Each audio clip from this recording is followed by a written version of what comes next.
modeling and colorism, definitely a thing.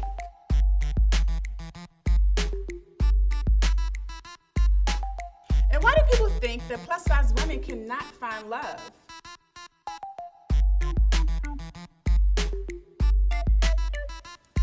You see, the problem with the body positive movement is the fact that change is a bad thing.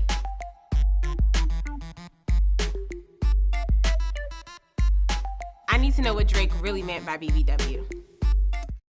Welcome to Curves Rock Happy Hour. It's me, the Chanel Nicole. Hi, I'm Monet, etc. Hi, it's Miss Stevedore. Hi, it's your favorite bartender, Ayana, and today I'm sitting at the table.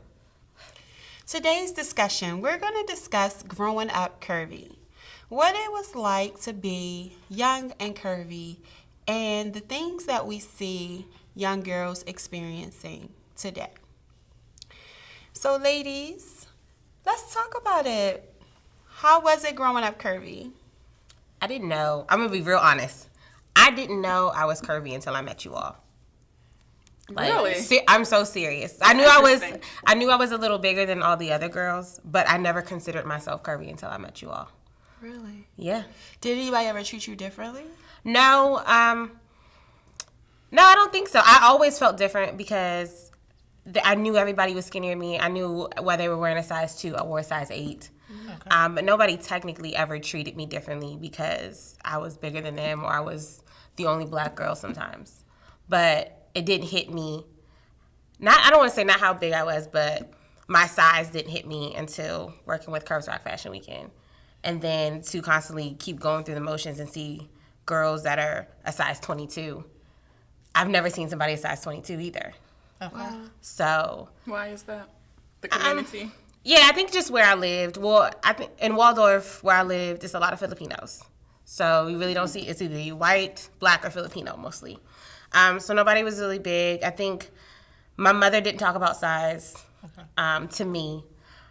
My father always talked about size, but it was always joking because he's a big guy. So he was like, "You just gonna be big and chocolate, just like your daddy." And he made it seem like great because, he's this great person. So in the previous episode, when we were talking about being fat, being negative, it didn't hit me until my doctor said it. So it was like, "You're obese." And I was like, "Oh, God, I'm obese." Right. So growing up curvy, it was just growing up as a kid. So, back in the day, curvy wasn't really a thing. Being plus size wasn't really a thing. You were just a person, you were bigger, and that was it. Well, I would say for me, like I mentioned before, it really wasn't an issue of weight, but height mostly. Okay. I was usually taller than the other kids, not just girls, but kids in my class. When I got into higher grades, weight was not really a thing. But I did know that I had to go. I was shopping in adult stores, like New York and Company, which back then was Learners. I did shop in the junior section at like JCPenney, things of that nature. I think that one of the issues for me being curvy as a young girl is the attention that I received from older men. Okay. It was creepy. But when you say older men, around what age was that? All types. But what age were you? What did it start? Or what age was? I would say when I was out by myself. The age, so maybe about 9th grade. Okay. Because I spent more time catching the bus and subway to school and from school and stuff like that. So there were more opportunities for me to interact with men of different ages, and of course, in my mind, which I see is much different from the young ladies I see today, I was like, "Ew." Don't talk to me. You're grown. You're a grown man. Like, leave me alone, type of thing. But that was like the worst part for me. Okay. Because if you're not sexually active, and you're just opening yourself up to this like more teenage world, more independent and stuff like that, and then you see older men trying to talk to you and stuff like that, it could become confusing. and it overwhelmed me. Okay. Right. So that was one of my issues. Okay. What about you, Ty? So for me, it was kind of along the same lines. I was pretty skinny most of all the way up into my adult life. And so again, by me being skinny, my biggest thing was being tall. Unfortunately, my mom, you know, she always built confidence in us. And so I always loved being tall. Even as an adult, I have women that come up to me and be like, wow, you're so confident. Right. You know, you have on heels. And I'm like, yeah, you don't wear heels. And they're like, no, because I'm already tall. But, you know, I grew up knowing that I was beautiful, I was awesome. And so I had that self-confidence growing up. So I never really worried about people. Some people called me names like tall, too tall, different crazy stuff as kids, you know, but it never really affected me. Okay. Well, I would say for me, I guess, I don't know. Like, I wasn't really tall. I felt like I was thicker or chubbier than a lot of the other girls in my grade and stuff like that. But I never felt like extremely, because it would always be somebody, I guess, that was larger than me, usually in the class and stuff. So that wasn't kind of like a big issue for me. But I do, similar to like what Chanel said, like basically when I would say for me it was probably middle school. Because in middle school, my breasts got larger and that kind of thing. Mm-hmm. So I felt like it drew more attention from older guys in school and everything like that, where, you know, I was being more objectified, so to speak. So I think that's kind of like, you know, I guess where it would be for me. But in a general sense, I wasn't necessarily bothered by it. I kind of just rolled with it. Like, you know, like not in the sense of, okay, some older guy's trying to talk to me. I just felt like they would kind of give me like weird looks or maybe some type of cat call or that kind of thing, which I felt was kind of like pretty inappropriate. But, you know, like I just kind of like ignored that kind of thing and moved forward. Like I walked down the street and I kept walking. Like it wasn't like a thing where I felt like I needed to stop and have a conversation or anything like that. So that's kind of like the thing for me.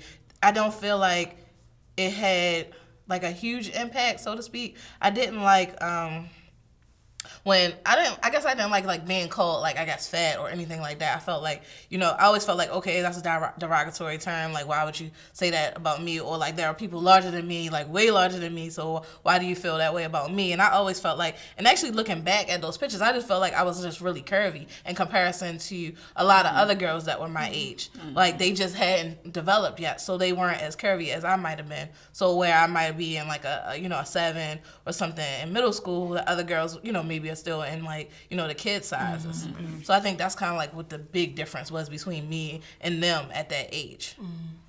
Yeah, and I almost don't feel like, unless it was like an extreme, like a really extreme, like difference in sizing, did people really, like, I guess, pick on you because of weight. You know, like it had to be like a noticeably size difference. The thing but now I see that the kids will call someone who's still small fat.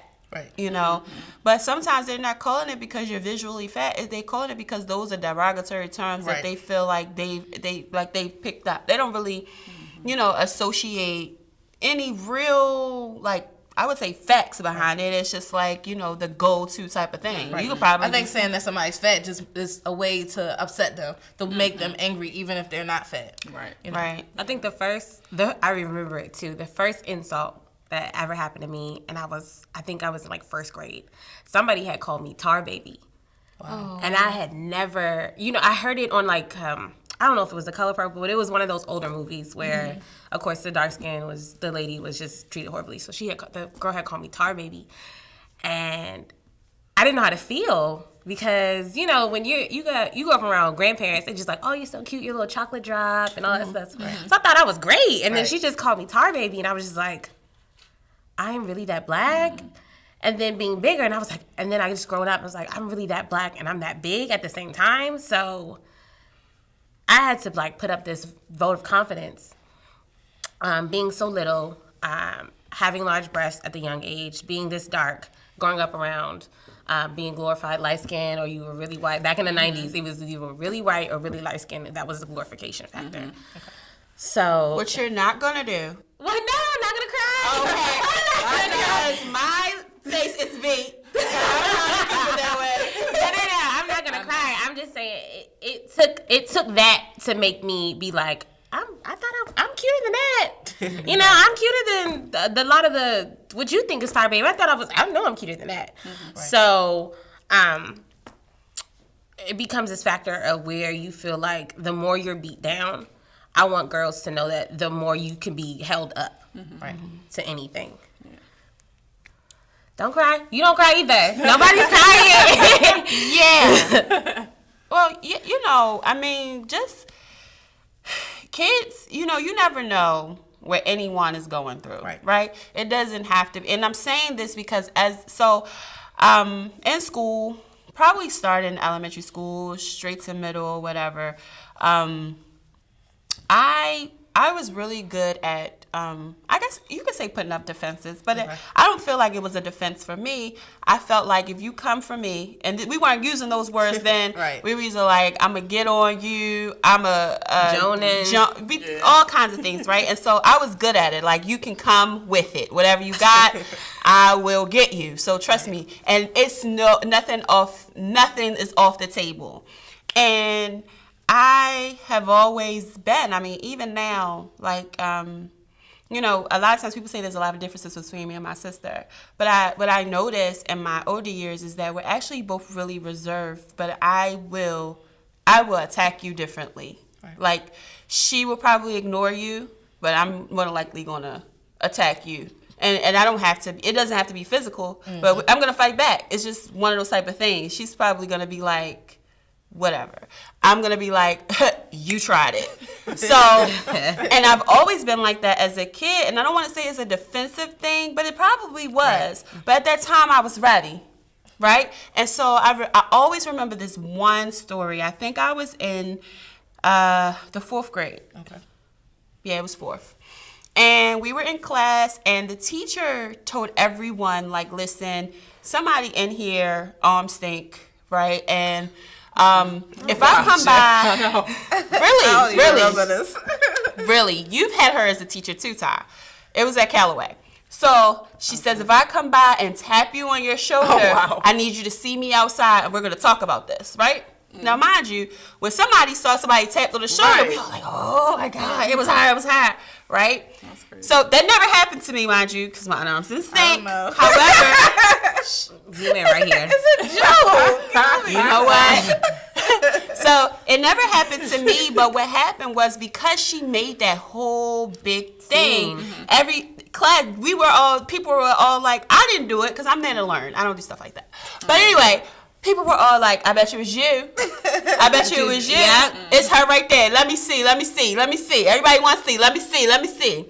So it was this one young lady, and I'm there doing my work, minding my business, and she's like, it's Chanel.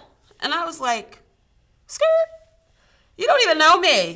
Why are you talking to me? Now, mind you, this young lady, she always came to school unkept. Her hair was undone, and she had an odor, so I couldn't figure out, like, why are you trying me today? So she said that, and then I went straight for the jugular. I was just like, girl, don't talk to me. That's why you a crackhead. I was like, your mama a crackhead too. And he was like, ooh. And then she started crying. And I'm like, well, what the heck is she crying for? You know, I'm thinking, all's fair in love and war. You know, you just gonna stand up in front of class and say I stink. I can't call you, say your mama on drugs. I mean, that's what we do. Your mother, you know, whatever. It was just, but it was always an open your mother. It wasn't a So then, not always. No. So she began to cry, and I'm like, so what? What's she crying for? And then I don't remember who it was, but one of the kids was like, Chanel, her mother really is on crack. And then at that moment, for a slight second, I was like, dang. Then I was like, so, she shouldn't have talked about me. I mean, that's what you get. You know, you talk about me, I talk about you, right? And so it was, but in that moment, I still learned my lesson. That was, my defense was to say, so I don't care, but I did care. Because I didn't want to hurt her. I just wanted her to shut up. You know what I'm saying? So I was willing to say whatever it took to shut. So as you know, as when we're younger, kids say things, they don't really know what's behind it. Right. Right? That's my whole point. You know, they're just really trying to take the attention off of them. Right. They're really just trying to, because kids can be cruel.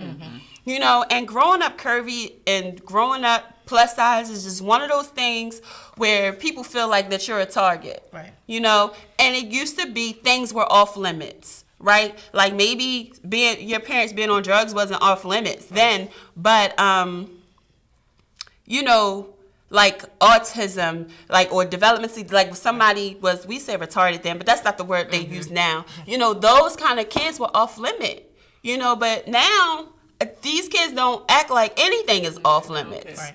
You know, and so you have this whole thing where they're being bullied on the internet. That's the other thing. You got the internet. Yes. So now not only do you have the 19 other kids in your class, or if you're in Baltimore City schools, the 39 other kids in your class, you know, going back and forth or talking about you, now you have hundreds. Everybody want to clap And back. millions of people telling you this. Before you just had to deal with the people in that room Right. or the people in your neighborhood. Now you got hundreds co-signing. Right. Yeah, you can post a picture and then it just goes viral and people are saying negative things about you. Things that, like, as a young child, I don't know if how easily I would have been able to handle something like that.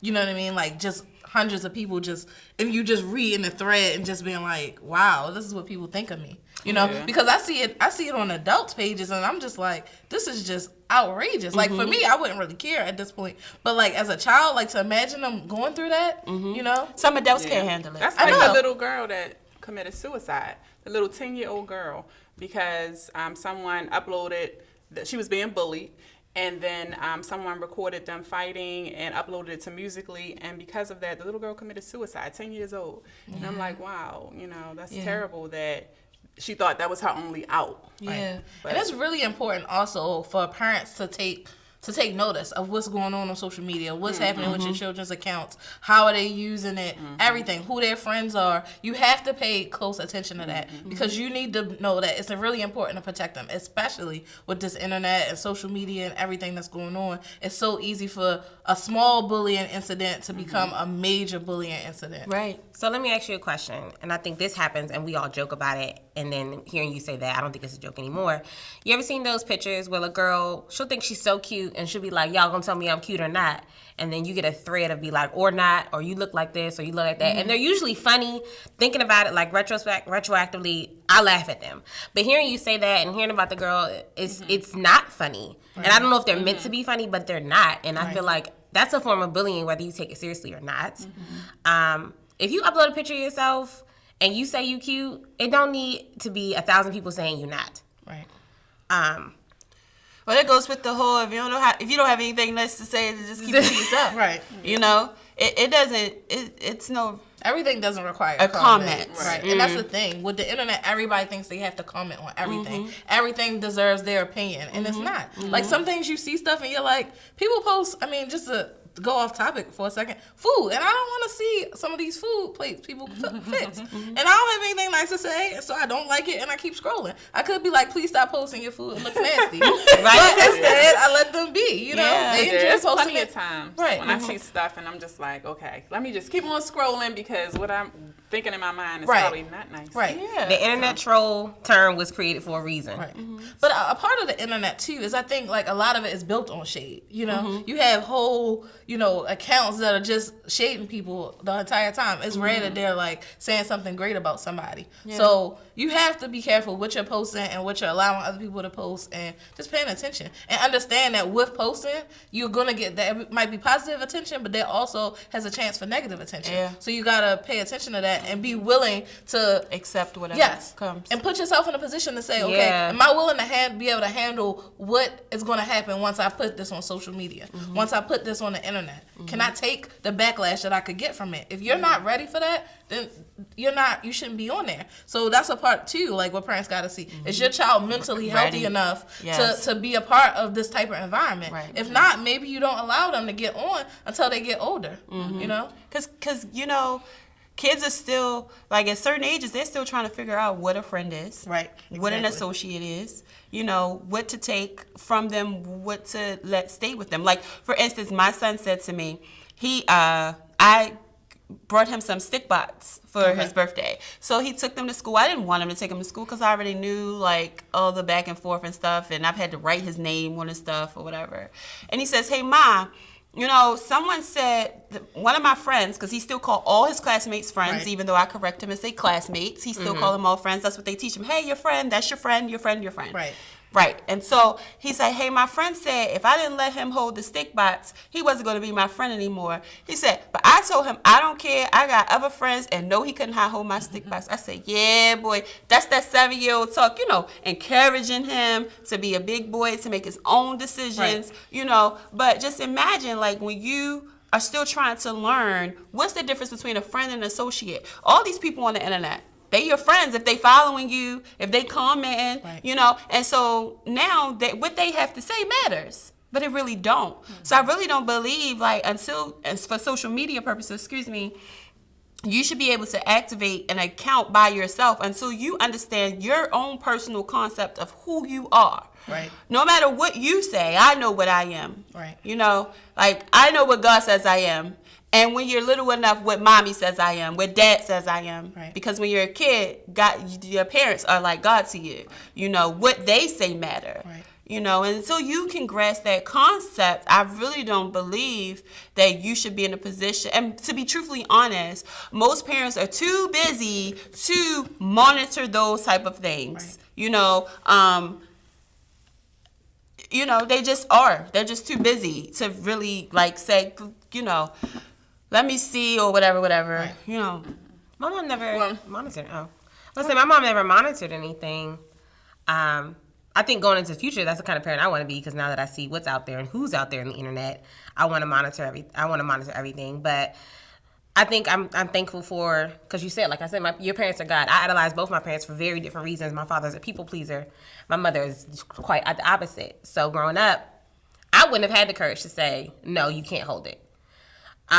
Being a people pleaser, I'm like, sure, you can be it. And you were my friend in, you know, 2nd grade. Mom, my friend took my stick bot home. That's how he started. Right. That's how he started. But, you know, I had to continuously say, like, it's okay. It's okay to be, you know, it's okay if they don't want to be your friend. If they're not nice to you, they're not your friend anyway. Right. You know, I have to consistently instill that in him. And that's why he was letting me know, like, Mom, today I was brave. Oh, You know what I mean? Mom, I'm not brave. I was going to say, just piggyback off of the social media aspect of it. Like, my daughter, she has social media. She's on Instagram. She's not on Facebook because that's a little too much. But she is on Instagram. And I have a girlfriend that is dead against children being on social media. Well, in the same, we always have this debate, but the same thing that I tell her is, my daughter's notifications come to my phone. Okay. So anyone who likes a picture, requests a friend, anything, I'm seeing it, I'm looking at it, and we have a close enough relationship that when something inappropriate comes up, she'll show me. When someone's profile picture that doesn't look like it should, Right. she shows me. And so I think that it's really important that, you know, you have that open relationship and communication. And she also has an aunt who follows her, and I'd be like, what is that? What are you doing? Take it down. Right. And she be on there like, I'd be like, get rid of it. Oh my God. Because, you know, Chanel is more hip. So Yeah, some of the more. stuff that, like some of the songs and stuff I may not know, but she knows. And she's like, that song's saying something. Right. And I'm like, okay, yes. But I'm as far as like following and, you know, stuff like that, I'm on it. And so, you know, if there are any parents that are out there, you know, you want to make sure that you're also on your kids' page and just really active and seeing what's going on, what they're doing, who's messaging them, what are they talking about, even if it's friends. So that's important. Right. As much of as you can, they say, you know, you don't want to be controlling, but you have to be. Before it was social media, it was notes that was left in your pocket, journal that was underneath your pillow. Yeah. You on the phone late at night thinking nobody was on the other line. You know, you had to get into their business to help them. They don't understand it. They don't like it. I know. I was just like, What? But, you know, at the end of the day, it's to protect you. You know how many times, you know, you meet somebody, especially as a girl, you meet somebody and you're like, oh, I love him. And your parents like, you definitely don't love him. I'm like, but I do. I don't understand. Yes. And they're like, no, you don't. You know what I'm saying? But just imagine the many young women who do not have that guidance, you know, and they're dating not only these boys, but they're also dating these men, and nobody knows. And then, you know, and then when you have so many of our young girls missing and things of that nature, then people start saying, oh, she's fast and oh, she's this. No, some of this has everything to do with the lack of guidance, the lack of understanding, you know, wanting somebody to make you feel a certain way. Not necessarily sexually, just, you know, somebody who listens. Somebody who say, hey, how was your day at school? You know, what did you do? You know, their mind is still Pokemon.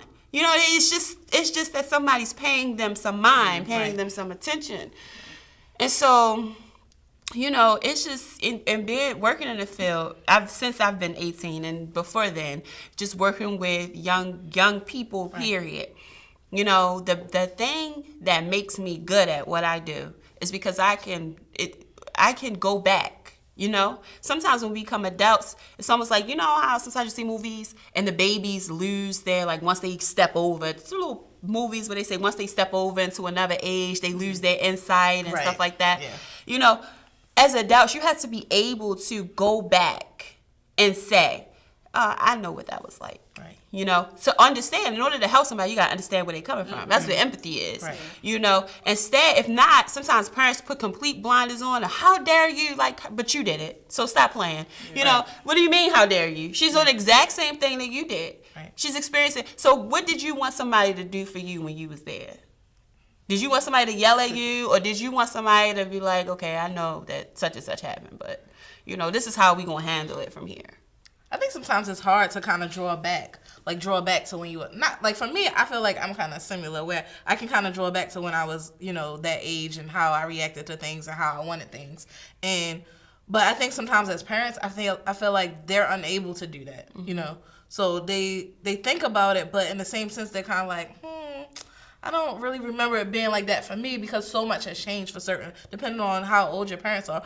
It could be a complete difference, you know, to what they're dealing with. They didn't have to deal with a whole bunch of social media and all those aspects. So they don't know how to react to it, how to keep you in line. And then you have other parents that are like all over it, are tracking literally everything from the moment you leave the house with your cell phone. They can look on the phone and see where you are at this exact moment. That's me. And I mean, I think honestly, that's and her good. son's 25, psych, no. I track all of them. My 10-year-old, my 14-year-old, and my 21 and for the 21, it's not for the purpose of knowing where he's at. It's for safety. If something happens, I know where he was last. And so it's just so much going on with our young black men and boys that, you know, for me, it just gives me a peace of mind to know if I hear on the news that there's a shooting over here or, you know, an accident here, I can look real quick and be like, okay, whew, good, he's not in that area. For my younger two, it's for safety and to see where they are. Are you home yet? Did you make it home yet? You know, where are you? Are you in school? Did you leave school early?